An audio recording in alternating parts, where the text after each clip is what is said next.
Hi guys, and welcome to Success4MEETS. I'm here with Steve from Big Daddy PR. How are you, Steve? I'm well, thank you.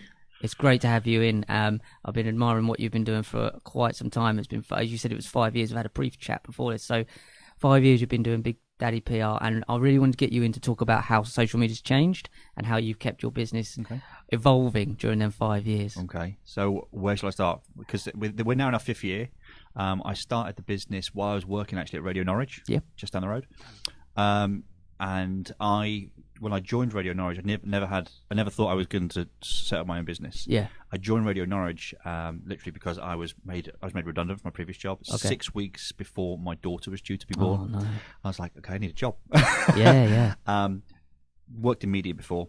Literally heard the radio advert on the radio. Yeah, I was like, right, okay, they're looking for sales guys. So I called up in desperation, I think it was, to be honest.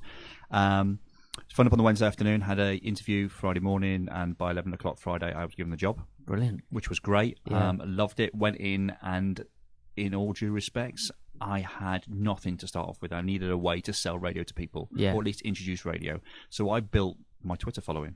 Sure. Literally talked to people in Norwich about Twitter, about the radio station, about what I was doing, and actually, sounds a bit weird when I say it, but built myself a celebrity base. Yeah, no, that makes sense. Because unfortunately, and I still say it to this very day, radio producers were not using social as they should be. Sure. They weren't making the most of it, and they certainly weren't building their personal brand off the back of it. So, cut a long story short, I used Twitter, talked to people, just tell them about what we were doing, didn't sell on social at all.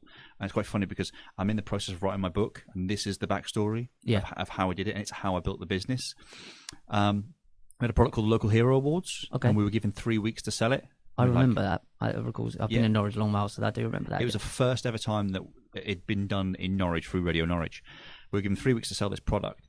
And I was like, okay, great. My boss was pulling her hair out. How the hell are we going to sell this? How are we going to get it? Because the product went, although we had 3 weeks to sell it, it went live in 3 weeks, and then it had a month's worth of promotion, so it had to be sold in 3 weeks or we couldn't run it. Yeah. So you talked about it, but it wasn't ready to go unless it kind of fed into each other. Unless we sold the packages. Yeah. And these were between £800 and £1,000 a package. Yeah. So I literally started to talk about the great product that we had at Radio Norwich, what we were going to do with it. I'm literally, to the outside world, I made it sound like the pride of Britain. Mm-hmm. Yeah. and people started asking me about it. So I was talking to them about it. Next thing you know, I got invited in for a coffee, go and have a conversation with these people. And literally, I got 4 leads from Twitter. People want to know more about it. So I went in, had a conversation with them. They loved it, bought into it. Fantastic. Off the back of it, I got 4 referrals. Went and saw those people. They bought into it. So the following week, I went into the radio station and said, we're all around the table. Sales manager had sold 1, lady PR had sold 1, the old school salesman had sold 1, and I sold 8. Fantastic. All through using social media. Yeah. It was then that I realised, actually, I'm onto something here. And then going forward, we had a product which was sort of for the longevity of the radio, because the idea is, I suppose in most sales arenas, you need to forward sell.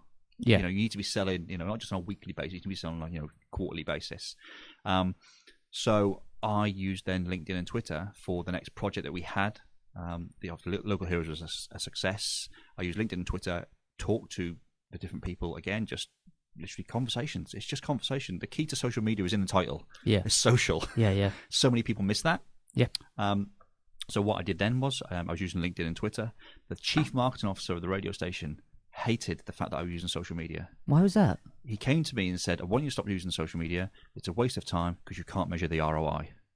Yeah, because I understand that, but it's a longer game of measuring the ROI, and it depends what what you see as the payback. Exactly. Yeah. And this is what I tried to say to him. We didn't get on.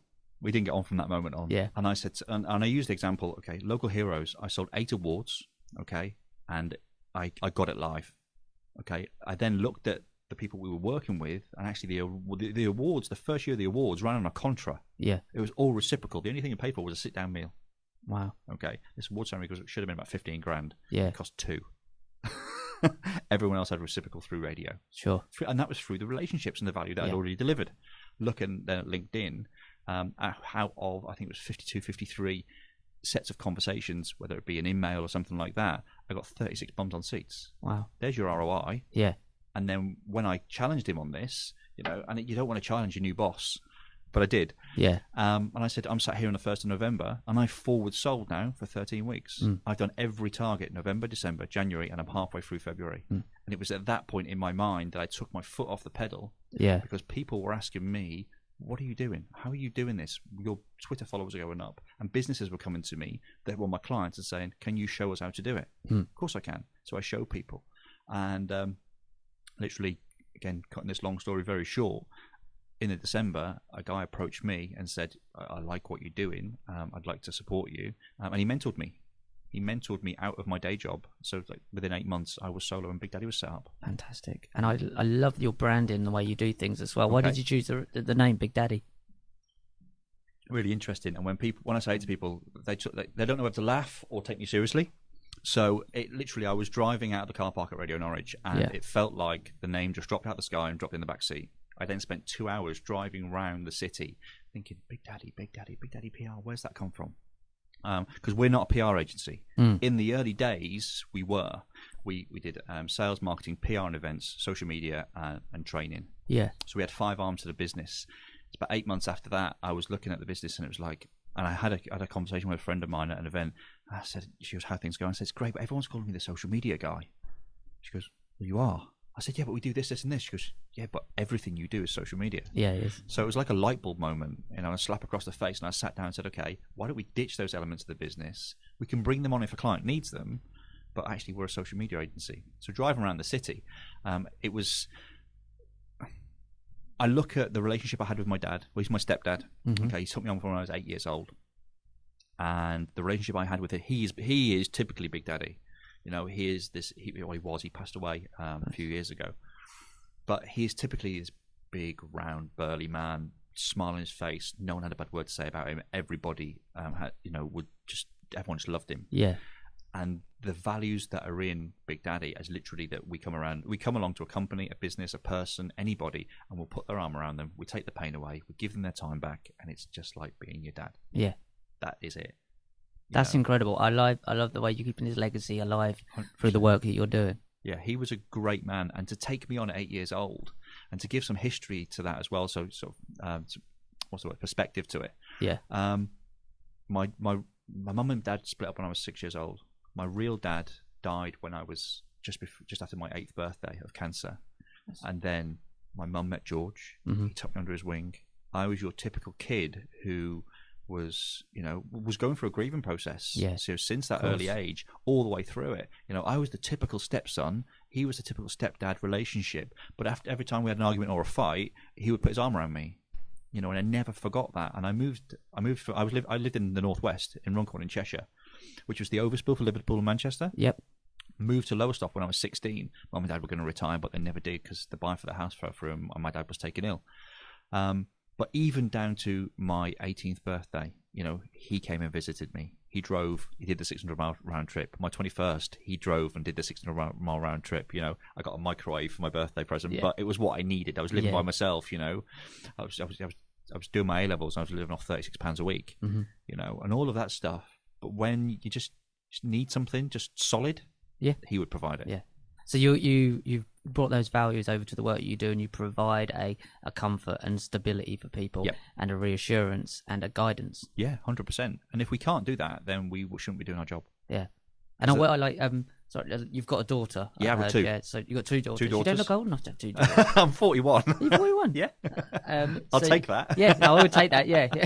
41, so you've got 2 daughters. Yeah. Well, actually, I was saying, because you said you went to your daughter's kitchen, so assuming she's got her own place. No, that my eldest is 16. She lives with her mum in Lowestoft. Okay. And my youngest is 4, and she was nearly 5, and she lives here with me in Norwich. And so do you see you passing a lot of that over from your stepdad to your children? Do you see a lot of him in you? Yeah, when it's really funny. I remember having an argument with my dad and saying, "I'll never treat my children like you treat me." Cliche. I do treat my children like he treated me. Yeah. He was great. If looking back, I've got no faults on him at all. And we've had some humdingers, we really have. But I treat my children like he treated me, because he treated me with respect. He sorted me out. He put me in line when I needed to be. He was firm, but he was really fair. But I think I look back on it, and he I hear so much from guys who didn't get the hug from their dad, Yeah. and I did. Yeah. And I was really lucky to have that. And I like the way you are passing it on to other people, and you realise how important it is. It is hugely. Yeah. Huge. I mean, I run a Facebook Live called Mental Health Monday. I've been running it now for 6 months, and it's every week. And it's simply because, it came about as of getting over the fear of video, and I was asked to do a guest speaker at an event. But Mental Health Monday is all about giving guys mainly, it's about raising awareness for men's mental health. But it's about giving people a safe space and telling people it's okay to hug, it's okay to cry. If you want to sit down and you can drink a cup of tea, instead of a beer, and talk about stuff, whatever it might be. Don't be afraid to talk about your feelings. And we portray every piece of possible and positive emotion we can in our work. Yeah, because it's got to hit people on an emotional level. It's got to be positive. If there's a negative in it, how can we make that an emotional negative to deliver a positive? Yeah. I get that. So do you agree with so a lot what you do and what we do as marketers, as in social media people, we tell stories with storytelling. How do you see the storytelling playing part in the work that you do? If you don't storytell, that's a waste of time doing it. Yeah. Anyone, like we said earlier, anyone can put an exploding helicopter in a video, but what's the point in that? Yeah. It's got to convey a message. Storytelling, 100%. I also think what's really, really important is, I don't know, challenge me on it. Because I think the story comes second place to the storyteller. Yeah. I think if you haven't got, anyone can read Goldilocks and the Three Bears. Or sorry, we could all read through Goldilocks and the Three Bears. It's how you read it. Sure. No, I agree. The story is fantastic, and it comes a close second. But I do believe that people buy from people. They buy into people. And it's the storyteller, how the story tells that story. 100%. I this morning I saw a post by I think it was Gary Vee, and someone said, oh no, sorry, it was actually Kanye West, said ideas are your currency, and I was like, well, ideas are, but it's the execution of your ideas. 100%, because everybody's ideas will be executed in a different way. There's your uniqueness, and I think that's what you were just saying there. It's the way that you invest in the execution of things, of the way that person does things. Yeah. And I think one of your roles in your job seems to be helping people find their best way of executing their ideas. It is. I mean, I launched my Facebook group, Tea with Steve, and that's been 4 years in the making of how am I going to do it, and when do I feel comfortable? Because when I started Big Daddy, the team said, you're the focal figure. We need you to be the face of the brand. And I'm like, really? Yeah. So I was really uncomfortable with that because I had issue with ego. Mm-hmm. And when I say ego, people think ego is about being egotistical. It's not. Your ego is there to keep you in check. It's there to look after you. Yeah. But people don't understand it, so therefore confuse it. So my ego was trying to keep me safe because I didn't want to be this face of the brand. When I realized and understood how important it was, and you mentioned Gary Vee. Yeah. Love Gary Vee. Met him about 2.5 years ago. Yes, I saw a picture on your website. Yeah. And you know what? He gave me some really, really important piece of information because I said, look, the brand is called Big Daddy PR, but we're not a PR agency. He goes, don't worry, it's all about you. Yeah. And I was like, yeah, I know, I'm really comfortable with that. He goes, but it's all about you and your personal brand. And there was at the event I was at with him, there was a load of bouncers, and they're like, come on, move on. And then Gary's like, no, I'm talking to him. Yeah. And he cares. He does, and people think, I didn't like Gary Vee when I first saw his stuff. I thought he was this brash American, the typical cliche. Yeah. But I got past that and watched more of his stuff and consumed his content. I went, the guy's got he's right. And then I look at how I set Big Daddy up, and Gary launched a video. Literally, it was 2 years ago, just over 2 years ago. I went to see him at WeWork in London for when he launched the Ask Gary Vee book, and the night before he had this big thing about how you should, it was an event for people to come and meet him. He put a few tweets, I'm going to be here, meet me. And he was expecting 50, 60 people, and about 400-500 people turned up and met him. And during that video, he was explaining how, you need to be working your side hustle, your 6 p.m. to 2 a.m. and this, that, and the other. And I was like, and I made a video before Gary made that video about the side hustle, because that's what I did with Big Daddy. Mm-hmm. I was working at Radio Norwich Monday, Friday night at 5. From 6 p.m. to 2 a.m. I was working on my business. I was tweeting every night. I was feeding my daughter was just born, so I had her in my arms. I had literally baby here, bottle here, phone in, bottle in right hand, phone in left hand, and I was tweeting to people. And I sit back and down and I think, okay, is there moments there that I will never get back? Yeah. Yeah, there are some moments that I will never get back, but actually look at what I'm building for her. Exactly. And you've just got to weigh up the balance. Yeah, and to be able to have that perspective is what enables you to be a storyteller. Yeah. To be able to look back on that and sort of pick it apart and go, well, am I going to look back on that and think this and think that? That's what makes you a storyteller. And to me, that's what makes you able to connect with people and be in social media. Social media is about storytelling. It's about connecting, but being aware that you're storytelling as you go. So we were talking earlier about putting 1 or 2 posts out. It's not about information. It's about the way the information's conveyed. Yeah. So you can do stuff on your phone and do fun stuff on your phone. They want to know everyone likes behind the scenes. Of course they do. And that's all that social media really, reality that's TV. The best thing. And there is a level of it, like the social media side of doing a live isn't going to be the same impact of you doing a promotional video. They're not one and the same. Oh. One is promoting your product and what you do, but then people want to get to know the person they're buying off, so therefore you do your social media. Yeah. It's behind the scenes. So see your social media as your extras on your DVD. To me, that is that. And then you have your promotion, then you go out and do your job. Your social media is your look at who I am. Yeah, honestly, it is. And then I think that's what Gary Vee does really well with his daily V's. Yeah, I like it when you can see bits where they leave it in where he's laughing at himself. Yeah, and that's when you get because I didn't like him first. I thought, what an annoying man. Yeah, but the more you watch, the more you realise he's actually laughing at himself quite a bit. Yeah, and that warmed me to him the more I watched. And then I started looking out for those bits. So, yeah, what advice would you give to anyone who's starting a business now? They're doing a business. Retail is very hard at the moment. Any sort of sales is hard at the moment. The word product is completely changing from a physical product to an emotional product. What advice would you have to anyone who's just starting out but does know nothing about social media? Okay, so I am a coach on with a company called Shift to Success, and I'm going through this process right now with, ironically, 10 police officers who have literally resigned from the job. Yeah. And ironically, I was a policeman for 10 years, and I never had the support that this company or this company really Shift to Success are providing for these police officers. It is finding who you are. I know it's a cliche. I know it's a self-help, personal growth cliche, but it's finding who you are and being really comfortable with that, because that's who you should portray. I say this in my Facebook groups. I say this to all my clients. I say this to people that I'm coaching: is be comfortable with who you are. If you're not comfortable with who you are, that's the first thing you need to work out is who you are, and then see how much you are comfortable. If it's just 10%, then let's work on that 10% that you're comfortable with and portray that and talk to people. If it's video that is your thing, or you need to be using it, put the camera in front of your face all the time. Talk to it. Get over the fear of using video. Yeah. If you are a wordsmith, then literally pour your heart out on the pages, and then look at making a video from that, or taking a beautiful image that represents you, or even if it's a selfie, and taking some of your copy from that beautiful blog post that you've written or article that you've written, and just crafting. How do I explain it? It's just literally storytelling. It's no more difficult than that, and it's letting it flow. Get it wrong to start off with, because you'll see over on in day 1 it'll be awful, and day 90 it might be great. In 3 years' time it'll be amazing. But if you don't start and you wait for perfection, it's never going to happen. And what I love about what you just said there is very, very important. If you go back and watch Gary Vee's stuff, anyone's stuff from the start, it's not very good. No, Wine Library was horrendous. Wine Library was terrible. He was sitting there with 3 things in a bucket he spat in. Yeah.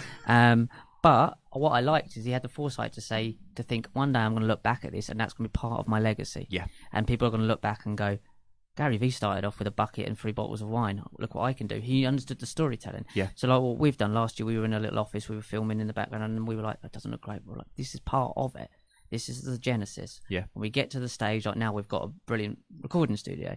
When we get to the next stage, it's all going to be part of the story. Yeah. You are creating a story for your brand, for your business. Yep. And what you do is you help people convey that story and lead them along the way so they go forward and forward and forward. But remember that document the story. 100%. Document over create. Yeah. It's the same thing almost, because you are creating something, but document what you're doing. I work with so many people and companies who are scared. Yeah. They're scared of what people think of them, how it's going to look. Is it going to look rough? Is it going to look raw? Everything we do to get this across to client as well, we don't record anything other than on an iPhone. Because it's it can, although it's a fake 4K, it's a 4K. Yeah. For what streams online, it's like 720. At best HD. Yeah. So we've got the quality in a small device like this. Exactly. You know, when I turn up to a client, they expect me to have all the cameras that we've got here. Sure, yeah.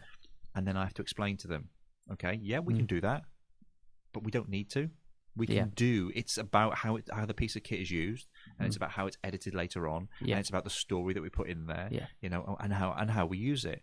You know, we did a beautiful video for Nissan on the iPhone. Yeah. Did you? Yeah. Wow. You know, we've just finished with our Nissan client with us for 18 months, but we ran some ads like we were talking about earlier, and literally 30-second ads, all recorded on the iPhone and a gimbal. Yeah. Yeah, there's the whole old saying, style over content. That is, sometimes when you've got all the cameras and you're doing a jib shot for no reason, like Danny, who's pressing the buttons on this. Producer Danny. That's going to be your name now, Danny. Producer Danny. He attests to this, like using jib shots and stuff. And you're a film director, and he understands that you don't need half of those shots and stuff. But I love the fact that you did that on an iPhone, and people don't realise the quality that you can do. I was using an SLR yesterday for a piece that I was doing, and I just didn't like it. You know, and I was like, you know, it's a good quality camera. It's just too fiddly. I could just pick that up and go bang, and it's in my face, you know. And I look at the so I've got a very loose vlog at the moment called The Big Show. Okay, we're on episode 8. It's been running for a year, and it should be a weekly vlog. Yeah. But due to my time, and me investing more time with my clients than myself. Yeah. Typical marketeer. It's running at the moment once a month. Okay. But I looked at it, and it was we took a feed from Facebook Live, edited that into literally front-facing camera as well. Yeah. And it looks great. And it went out last week. Yeah. And I'm like, this is really good. Yeah. And I worked out how I was getting my shares and my likes and everything up on this particular show, and I've replicated that, and it's just simply raising my energy. It's not about some hacks on Facebook and, you know, audiences and this, that, and the other, because everything I do is organic. I make sure that I can. The idea is for Big Daddy as well, is we want people to invest their time and money in the right things. Yeah. You know, there is so much you can get still from organic reach. I know it's difficult. Yeah. But let us do it for you. Yeah. And then watch how we spend the money, because we can, you know, we're comfortably getting video views for less than a penny. Yeah. So actually, let's really milk the organic stuff, put the strategy in place for that, and then look at the paid ads. Yeah, you know, because if we can really stretch that and then get, you know, 1,000 views for £10, that's not bad. No, it's not at all. So, yeah. But so what you do is you help people. I think Gary Vee says it a lot. Help people. You trade attention. Attention is what you're giving your customers, time and attention. Yeah, we give them their time back. Yeah, because they are better suited doing what they're really, really good at. So we do the stuff that maybe they don't like, or it takes too long for them to do. And then, day trade attention. Yeah. Well, I did this conversation with my girlfriend. We were walking past Superdrug and some of the shops in the city, and they had all these expensive posters on the wall, not in the wall, on the window, and you had all of these people spending loads of money on dressing their front shop up, which obviously has to look good, but when you looked around, 90% of the people were looking down on their phone and scrolling up and down the street. That's where the attention is. You need to get in that mobile device, then get them to your shop, and obviously have a nice front there. Then give them an experience. Yeah. But the real attention is what you help people with, is get people's attention in that mobile, because people don't realise is that you build a business, but if you've not got a social media presence, but you have beautiful banners, you spend all your money on in newspapers. Banners. When was the last time we read a newspaper and looked at the adverts? When was the last time you looked? You didn't skip past that YouTube video anyway at the start. It annoys everyone. Yep. And that's another topic I'd like to talk to you about. Okay. But the eyes are in the mobile phone. 100%. And that's where you help people get to. 78% of the world are on a mobile phone. Yeah. You know, even if you're just reaching 78% of the audience, it's on a mobile phone. And you got to think the other 22%. They're in countries maybe they don't have a mobile phone, you know, the deepest, darkest Africa, you know, South America, where they haven't got access, you know, and they haven't got access to the technology because of the, you know, the current state of the world. Yeah. So, everybody should be marketing for mobile. You know, they should test with, you know, 16:9 video. They should test with square video. They should be testing the images and things like that, and test. You know, go back and look at the analytics, do a social media audit. Yeah. You can do a social media audit on a simple Excel spreadsheet. You go in and check what post has done what, put it in a spreadsheet, check your next post and see which one your audience prefers. It's not rocket science. People are just lazy. Well, this is the point, is that anyone listening to that, they're going to think, I can't be asked. But that's where you come in. people can't be asked. Yeah. They simply can't, and that's why we do it for them. Yeah. So we'll come along, we'll do that for them, or alternatively, we can teach them how to do it. I'm quite happy to come in and teach one person, 10 people, the whole marketing department, because. And this is the great thing when we do it. You don't get someone from the team. If I say I'm going to teach you, I will come to your business and I will teach you. Yeah. I love it. That's what I enjoy doing. And I think if anybody in my team who says they're going to go do that, we can teach you. Okay, well then you put your head above the parapet. You can teach them. Yeah. And everybody who I work with, I have complete confidence in they can deliver that. So, yeah, we can do whatever people need, really. Well, exactly. You can turn your hand to it. So. People that spend a lot of money on, say, ads, billboard ads, anything like TV ads, which is ridiculously expensive. Horrendous. What would your advice to them be? How could they better use their money? Facebook ads. 100% Facebook ads. It is the most underpriced advertising platform at the moment. So I'll give you an example of that. So last year we had a branded car through Nissan, branded that up with ourselves and Nissan. And we ran alongside of it some traditional ads, because in Norfolk there is still a level of tradition. Yeah. Okay. So we ran a 6-month radio campaign alongside that, and then once that finished, we ran 6 months worth of Facebook ads. And we don't do a lot of ads. Okay, we know how to do it, and we're very comfortable with it. But it's simply for who and what we're targeting. We don't need to. Mm-hmm. So we like to promote the content instead of putting ads out. Yeah. So the advertising campaign for radio has cost me £460 a month. Okay, so I looked into Facebook and said, right, okay, for a local radio station, Radio Norwich, they get approximately 93,000 listeners on average a month. Okay, that's an average. Now, do you know how to measure radio? No. Right, no. It's a little A5 booklet. Okay, it's a thing. I'll call it a thing called Rajar. Sure. And it's an A5 booklet. They pick a postcode out of the postcode lottery, pull it out of a hat, whatever. They go to these people who live in this postcode, give them a booklet and say, every 15 minutes, can you just tick a little cross to say what radio station you've listened to, and we'll give you a £5 Marks and Spencer voucher at the end of it. That's how technical measuring of radio is. So that's just guesstimated. Yeah, totally. It's just guesstimated. Yeah. So if you think you're going to promote on radio, okay, you've got approximately 93,000 listeners in Radio Norwich's area. Sure. Okay. If I picked up my £460, dropped a pin in Norwich, okay, and just picked, because you can't pick a demographic from a radio ad, but if I put a pin in Norwich and put a 20 mile radius, I can hit 250,000 people for the same price. So even just on that simple metric, 93,000 or 250,000, who do I want my brand to go to? And then I can then start to drill down. I can do that over a month, or I can do it in a day.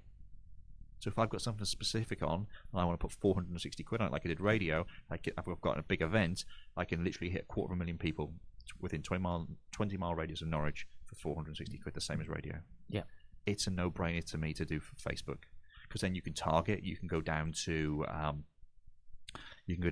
demographic, you can say whatever they watch on TV. I might want, say it's makeup, okay, it's a particular makeup brand, maybe not for younger people but for older people. I can go, okay, 30 to 45-year-old women who watch EastEnders and eat this for their dinner, and I can literally niche them down, and all of my ads and my spend can go straight in front of them. It's incredible. It is. And one of the things that I did is, right now, obviously none of the bigger brands, none of them, but most of the bigger brands like Coca-Cola and that, haven't caught up on this yet. So the ads aren't as expensive now. Like, if you're watching this, ads aren't as expensive now as they're probably going to be in 4 or 5 years' time, or even 3 years' time. I think less than that. But in about 2 to 3 years' time. 2-3 years' time. That we will see an increase in ads. So if you've got a product and you really need to be looking at how you can do that, or even influencer marketing, Instagram is a great place to be. And and I truly believe, especially in the UK, because let's be honest, we're probably about 18 months to 2.5 years behind the States. But if we can pull in the right Instagram influencers for your business, it's a no-brainer. It really is. Really incredible. We live in this time. I remember when I spoke to Danny about this, but when I was a kid and we had 2 tapes of video and it would bounce from the left and right, or 4-track recorders. How much technology has come on. Massive. I'm sitting here in this studio right now thinking I'm a kid in a candy store because this is amazing. Yeah. To have all this kit and you appreciate the technology that's around 100%. you. And if you're creative, you can do so many amazing things to it. Also, I'd like to move on a little bit to Norwich, because I think Norwich is a bit of a sleeping giant when it comes to, because of the price of office space, the price it takes to do stuff here. You get out of the city. And almost like, I think we're creating a little bit of a hub here for creativity. How do you sort of see that, and how have you seen it over the last 5 years you've been working? I like the way you've said creativity, because everyone calls Norwich a tech hub, and I don't like that. Simply because I don't see it. I see a lot of tech startups starting, and then they disappear. They go off to different places, and I understand that there is a lot of tech going on, but that is not very public-facing, whereas creativity is. There is... And I'm not dissing anybody. I just don't get the tech industry. I'm not tech. I'm creative. I'm a typical long life salesman as well, but I don't see myself as a salesman. I see someone who's giving value to people. Yeah. I don't go out to sell stuff. I provide value. You go out to make stuff. Yeah, and I enjoy that. And and if I get into a point where I can just let my mind go, I make some great stuff. And I was recording and editing the big show. And I've now put that out because I just simply don't have the time to edit it. Sure. But thinking out of that box and sitting down with a client and saying, let's do X, Y, and Z, and they sometimes get you, sometimes don't. I think Norwich there's so much creativity and so many creative people about, but it's being, at the moment, I still feel it's leaning towards this tech thing that I don't get. So everyone is like, we're a tech hub, we're a tech.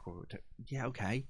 Fine, go build an app or whatever it is. But actually, what if you realize actually you're a creative, you're an art student, you're a musician? Let's use this in a way. Musically is a great example. Yeah. There's so many people who are not using Musically properly or using it to the best effect. It is creative. I'm not seeing enough. Maybe we could start something. Yeah. No, I think I totally agree with you. I think it's all very well having the technology, but if you point a 4K camera at my face for half an hour, it'll be very boring. Like, you've got to do something. You've got to have the creative ideas there with the cameras should assist your creativity. Yeah. And a great, someone said to me when I was learning how to film edit, and I did my degree in film TV production, said the best editors are the ones that you can't see the edit. Okay. It's meant to be invisible. You're not supposed to see the camera zoom in and all of this. You're supposed to not see the cameras. You're supposed to be so indulged in the moment and in the action that the cameras are assisting. A film like Shawshank Redemption, beautifully shot, because you don't look at the camera angles. It's so well shot that it's invisible. And I think Danny would agree, is that the point is that the technology is meant to aid you. And I think with like auto-tunes coming along, and auto-tune, everything sounds like it's been done backwards for a bubble, for a balloon, sucked backwards for it. Technology is there to aid you, and I think what you said there is you're fundamentally, first and foremost, even the people that are creating the apps are creative. They're creatively solving a problem, and then you creatively use the technology that they've had to solve that problem. Yeah. The best thing I think people in tech could do is pick up their mobile phone and tell people what they're doing behind the scenes. Yes. Everyone loves reality TV. Big Brother, The Jungle, all of that stuff. I love it. I'm happy. My other half, she hates it sometimes because I walked in yesterday. I was doing a piece for Tea with Steve, and she opened the door, walked in quick, and I was like, yay. And every time I do a video, she walks in, I spin around in my chair and I say, I'm keeping that in because that's actually part of me. Of course it is. That's part of my brand. It's part of my personality. And I do I'll go off to a bit of B-roll with her on later on. Yeah. And then I keep that in, I'll put that in. But it's show behind the scenes. Pick up your phone. You've got a really good piece of kit in your hand, so why not use it and then learn to use it? And then what will happen is more ideas will come. Your idea for your next app might come, but start recording and banking your content and things like that, and just mash it all together and see what you come up with. If you've got a couple of hours downtime, which I know a lot of us don't, but see what you can do with it. And I've got clients and people who are testing all the time. Right, just get the camera out, take a picture, take a 10-second piece of video. If it's just your daily diary, even if you just use your phone as your daily diary just to get stuff off your chest, it's the new way to journal. Video diary, get it off your chest and park it. But just get creative with what you've got and what you enjoy. Yeah, I totally agree. 100%. And I agree with that. I always said to them when social media started, I said it's like having a technical version of a tweaking nanny behind the curtain. Yeah, they're nosy. People are nosy. We're all nosy. I want to know what you're doing. and I want to see, so I'll go and scroll on your Facebook. We all do it. Of course you do. And the fact is, if you allow people in, I think people are very scared of allowing people in to see the real them. Yeah, they are. Everything is so open now. You can't get away with being that fake. It won't last that long. Even hard work. A lot of the people in the self-development world we work with, because we work with the ones that we believe that are in it for our reasons, but a lot of people we see are very fake, and it's very, very obvious. Yeah. And it's going to be obvious if you're putting 12 bits of content out every couple of days. That fakeness people understand that, they feel it. So if you can't show behind the scenes because you're trying to hide something, maybe you're doing something wrong. Absolutely. Yeah, get a new day job. Get a new day job. Yeah. I say to people all the time, you just need to be you. People will buy from you, okay? And I'll go into the buy because it's a salesman element of me, but they will buy from the right people. And also, if you're you get to detract from the wrong people. Who wants the wrong customer? Yeah. We want to work with the right people. We want to work with people we connect with, who get me, who know that sometimes I can be a bit grumpy, and actually also know that I'm not grumpy, but it's just that I've got a heavy brow line when I'm walking around, and don't talk to me in the gym if I ever get back in the gym because I'm just focused on what I'm doing. But people will know you and they'll understand you and they'll buy into you more just by seeing some behind the scenes stuff, being real. I've got this thing about no filters. Filters are great, they're fun, okay, but actually for the real you, no filter. I'm all the time and putting pictures of, it takes me ages to do my hair in the morning. Okay? You got good hair. Thank you. Yeah.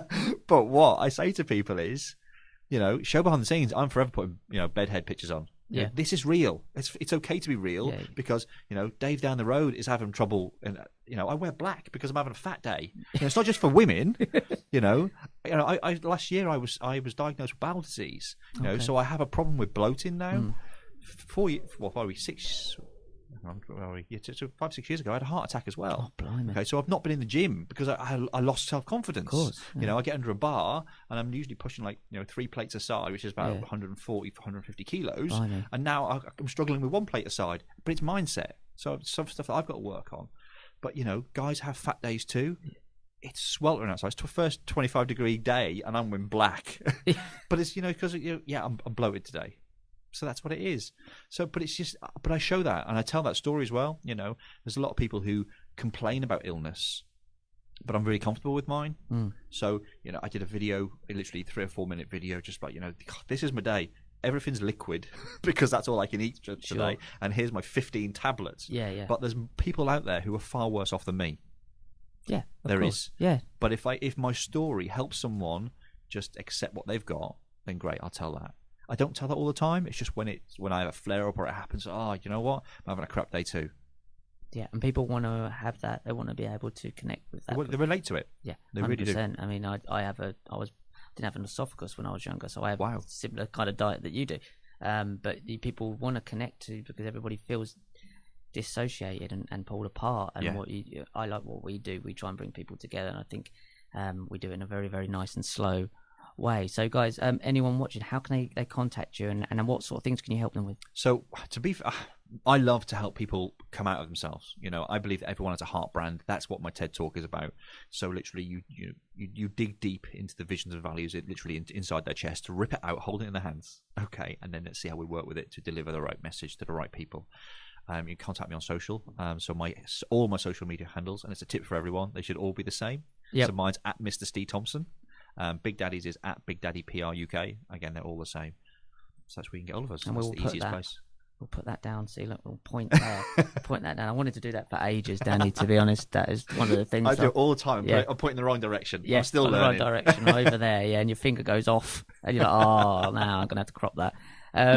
It's been fantastic to talk to you. And this is like a brief talk, but I would love to do lots more with you. And cool. What you're doing is great. And I think we're all kind of aligned in what we're doing with, that the creativity is the main point, and helping people through creative ideas and expressing and almost purging that out of them, bringing them out of what is already there.